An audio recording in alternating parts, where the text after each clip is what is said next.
Alright, you guys. So I'm gonna take you through the lecture slides so that you can get an idea of what is going on. Okay. So the basic layout of a neuron. Um, let's see. I'm gonna keep it this way. Okay. So neurons build up our nervous system. There's roughly a trillion cells in the entire thing. That includes our brain, spinal cord, cerebellum. Um, when we break down the basic structure of the neuron, basically this area here, the cell body, the soma, that contains the nucleus here in gray. And as you guys probably know from other biology classes, in the nucleus is where our genetic structure is, and it's through transmitters coming and influencing the cell by triggering transcription and translation inside of the nucleus to stimulate the DNA to tell the cell to, change its morphology, to change its anatomy, to therefore change its function. So plasticity is that very idea, that the cell can change itself based off of external signals. It can then change internally to external, so to speak. So the dendrites receive the information. The axon is what. So basically, transmitters coming and hitting the dendrites, stimulating, and triggering what is known as a action potential. And the action potential later in the lecture is basically how the cell lets in different positively charged ions like sodium. Potassium is involved as well. Calcium is involved down here. But when sodium enters into the cell, because when excitatory transmitter binds to the receptors on the dendrites, that activates, opens up channels for sodium to go in. So the cell becomes more positive, electrically charged. And it builds and builds and builds to where then this culmination of electrical current gets just sent down the axon. And then it's this electrical current that acts as the signal for the transmitter then that is hanging out inside of all of the axon terminals here. It tells that the action potential, that electrical current, is the go signal for more transmitter to be released so that it can affect then the next cells in line. And that's essentially how communication is done within the cell and between. Around the axon is this fatty acid called myelin. It helps insulate the cell to keep it the action potential itself at a high speed. So dendrites receive myelin. Terminal buttons, that's where the transmitter is stored.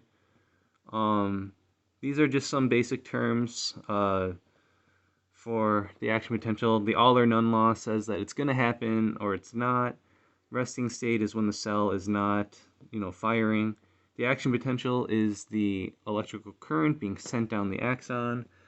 And mirror neurons, these are a subset of neurons that a lot of evolutionary psychologists believe helped us come to understand how to fast act, replicate. Like I see you do something, I can then physically do it as well.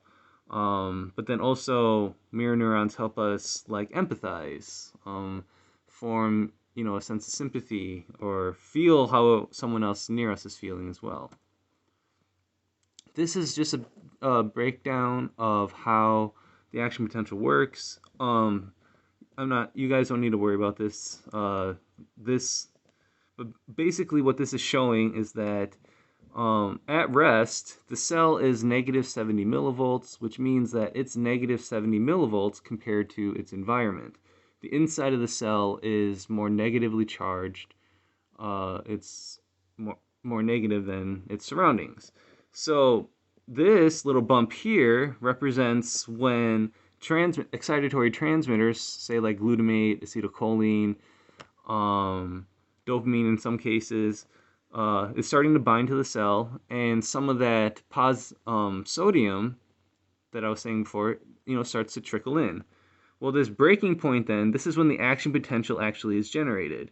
This high quick spike, because what this high quick spike means is that um, now at the top of the peak of this, the difference in charge now is so it was negative 70 down here, and now at its peak it's around positive 40, 45. And basically what that means is now at this point enough sodium has been pulled into the cell that the cell is actually more positively charged than its environment. It is now holding the charge. It's holding the electricity. But that means that it has become active, it's fired, it's wanting to continue the communication of transmitter to the next cell. This is just showing how it kind of looks in regards to the action potential itself. Because of myelin, it actually kind of like does this what is known as saltatory conduction, where it kind of leapfrogs. So it's essentially more efficient. The synapse, this is where one cell meets another. And basically, the synapse is the small space between the cells where the transmitter has to travel across. So the cell that released the transmitter can get it to the cell that's receiving it. This is just a cool close-up of what it looks like. These vesicle-containing neurotransmitter, these vesicles, the vesicles are the bags, like the suitcases that are holding the transmitter. And because of how they're built, they actually have the same structure as the cell's membrane here. And so when it actually travels down to release, this actually fuses with the cell. So I've always thought that was pretty cool. Some other terms. Excitatory transmitters are transmitters that are going to increase the odds of a cell becoming firing an action potential. Inhibitory decreases the odds. Reuptake is this idea of how when a cell releases its transmitter, it can then reabsorb the transmitter that it just released. So it can recycle and reuse that transmitter. This key in the lock analogy is just speaking to the idea that the key is the transmitter, the lock is the receptor.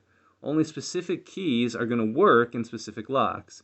So that means that for glutamate, it only works with a glutamate receptor. Serotonin only works with a serotonin receptor. Although there's research of how cells can get not confused, but things can happen. But generally speaking, that's the idea.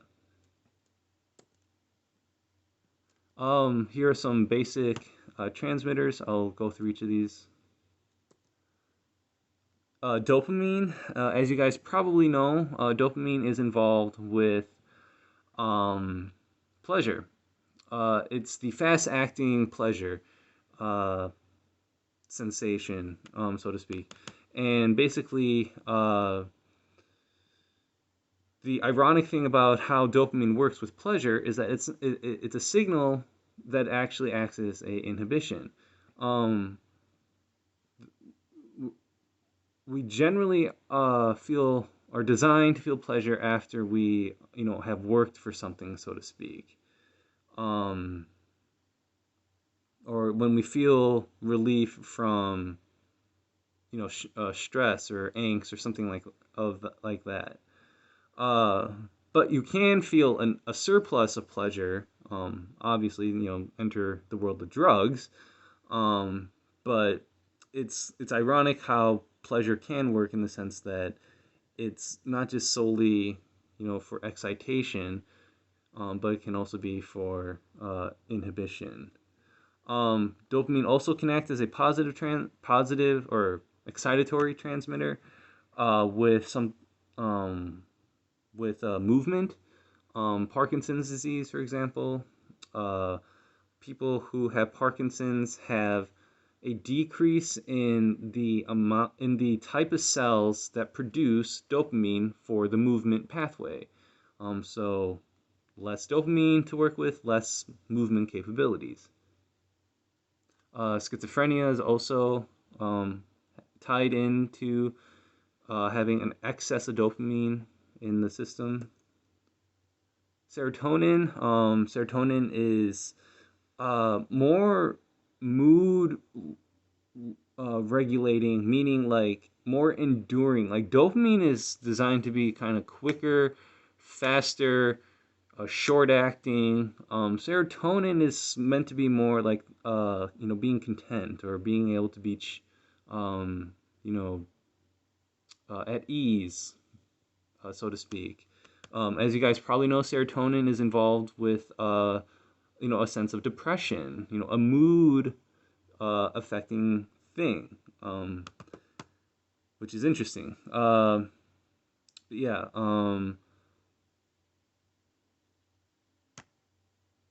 Yeah. A lot of things can go wrong with too little of serotonin. Epinephrine. Um, this is involved with the fight or flight response, making us more mentally sharp. Uh, we're not designed to have this go pumping through us for too long, because fight or flight is then counterbalanced with rest and digest. But when adrenaline is going, it is not just in our brain; it helps us get us going, but our entire body as well. Endorphins are cool. They, as you guys probably know, like oxycodone, pain relievers. Um, the naturally occurring endorphins in our body can be, for a sense of pleasure. But the ironic thing, so like with runner's high, the ironic thing about running, I was reading, is that if someone is like, say, a long distance runner, marathon or pseudo marathon style, running actually speeds up. It can speed up. It's been shown to be able to speed up the aging process in our cells. And so you're technically just speeding up your biological clock when you run. But I don't know, when we release endorphins, then because of that, uh, one could argue that because our body has just been tortured, we then release endorphins to help us alleviate of that pain. So is the pain worth the endorphin? That's an interesting question. But with the funny thing about pain is that endorphins just block the signal. It doesn't mean that the pain isn't there. If you sprain your ankle, uh, like say I've sprained my ankle many times playing basketball. There have been times when I kept playing because in the moment it didn't hurt too bad. But then as soon as I stopped playing, then it hurts, like a bitch. It hurt it like terribly. So all that meant is that while I was playing, the endorphins were blocking the pain signal. The pain signal was trying to get through to register, in my brain, but endorphins was actually stopping it short at the spinal cord level. Or, yeah, so that's cool. Let's see. Acetylcholine. Acetylcholine is super involved with Learning, memory. This is one of the first systems to go when people have trouble with Alzheimer's. Because it's also involved with skeletal muscle. If you do an acetylcholine blocker, like Curare, you can temporarily paralyze someone because the signal can't reach the muscle. Glutamate. Glutamate is the primary transmitter involved with learning and memory, like learning new things, skills, knowledge, etc. And if you block glutamate from being able to act in certain regions as you learn certain tasks, it won't matter how many times you then try to do it or try to teach it, you won't learn it, which is very bizarre when you really think about it, as far as just how transmitters can lead to something like a memory. GABA is the primary inhibitory transmitter, meaning that it's the primary transmitter that is going to keep our level of firing at a responsible level, so to speak. Like in with our neurons in our collection of cells make a network, and because of networks of cells we are able to do certain things. Now the same network of cells can be responsible for many different things, and the way that this is possible is because of what is the firing rate of that collection of cells. A nice rhythmic beat is going to represent learning. It can speed up when you're are learning something. But have any of you guys ever experienced anxiety?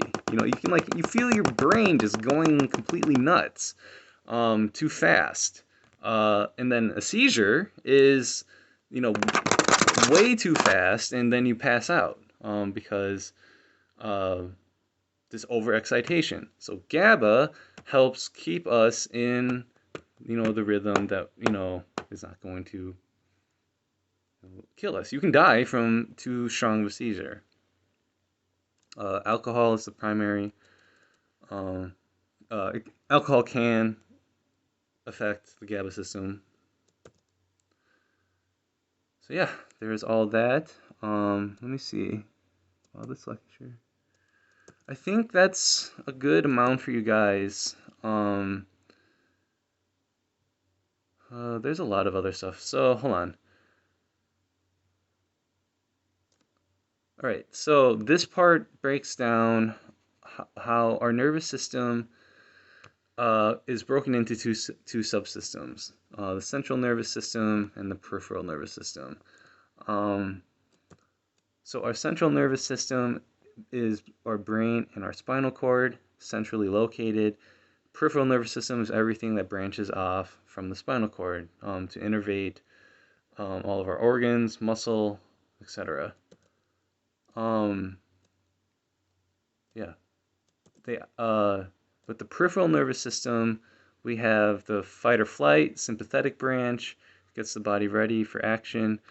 And then we also have the parasympathetic branch of the peripheral, which is the rest and digest. And they pretty much you can think of it as they act in counterbalancing ways, where our brain, or not, our eyes, for example, need to dilate when we need to be on alert for a threat. On the other hand, it will constrict when we can be chill. It affects our digestion, our airways, to get oxygen to our blood, change our heart rate to supply blood, etc. So yeah, this is just to show you how it kind of breaks off, where the nerve from our spinal cord. And as you can imagine, if you break your back or you sever your spinal cord at any point, anywhere then down is going to have a lot of trouble. So the higher up the injury, the worse off the issue can be. The endocrine system. The endocrine system is essentially our hormone system that is tied in with our brain. And as far as our brain signaling out to our body to use hormones. So into our blood system, our circulatory system. So this is how different structures that are involved, and this is a basic breakdown of how it flows. So, like, let's say your brain wants to send a signal to your thyroid, to your testes, your pancreas, what have you, your ovaries, um, brain. Oh, okay, the hypothalamus is still pure nervous system, and it signals down to the pituitary.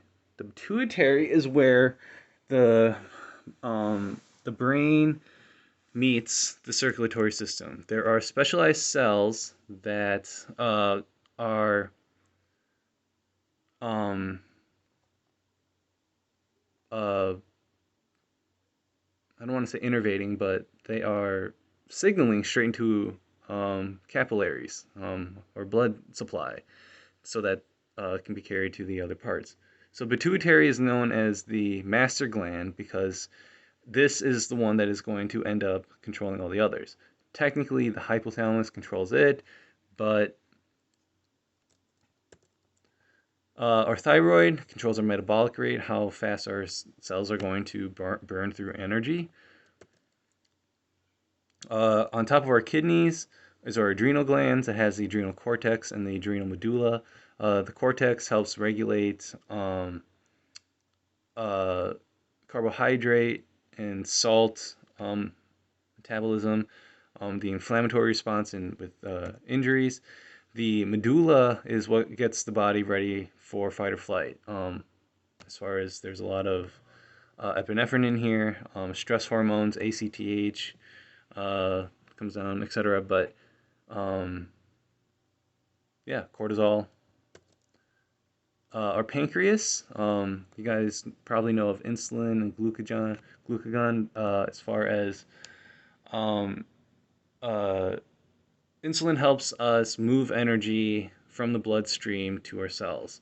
Our thyroid tells our cells how fast to go, so to speak, but insulin helps to move that.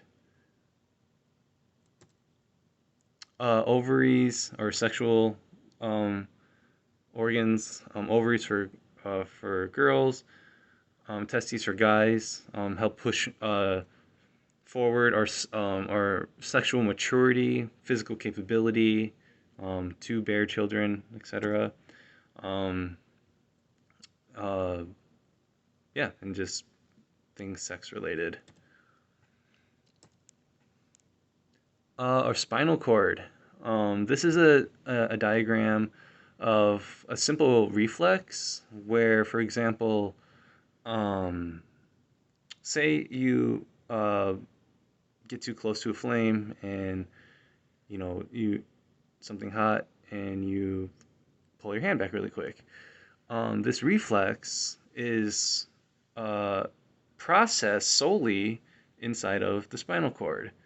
Comes in, dorsal horn comes in. Number 3 here is a interneuron, and then it's immediately signals back out to your muscles to pull it back. Reason being is because this is faster than sending the signal all the way up to your brain, sending it back down, then out. So reflexes are things that we were born with, and evolutionarily speaking, we went through enough as a species to collectively learn this. Okay, the brain. Let's talk about some different scanning technologies. Uh, so the EEG measures activity in a global sense, all throughout the brain, but fMRIs and PET scans allow us to um, localize to specific regions that become more or less active in specific tasks. This TMS apparatus, the transcranial magnetic stimulator, this is a wand basically that you can hold above your head, and basically it can either deactivate or stimulate that area. The older brain, so when this says older brain, this means that um, uh, that evolutionarily speaking, it's been around longest. Dinosaurs even had these parts, and it makes sense because this is what keeps us alive. Tells our heart to beat, to keep us breathing, digests, etc. So yeah, that's like the brainstem, the medulla, the thalamus. When sensory information comes in, it then gets relayed through the thalamus to the right places that it needs to go. So yeah. So my phone is about to run out of memory again, you guys, and so I will create another one and pick it up from here. Okay, one sec.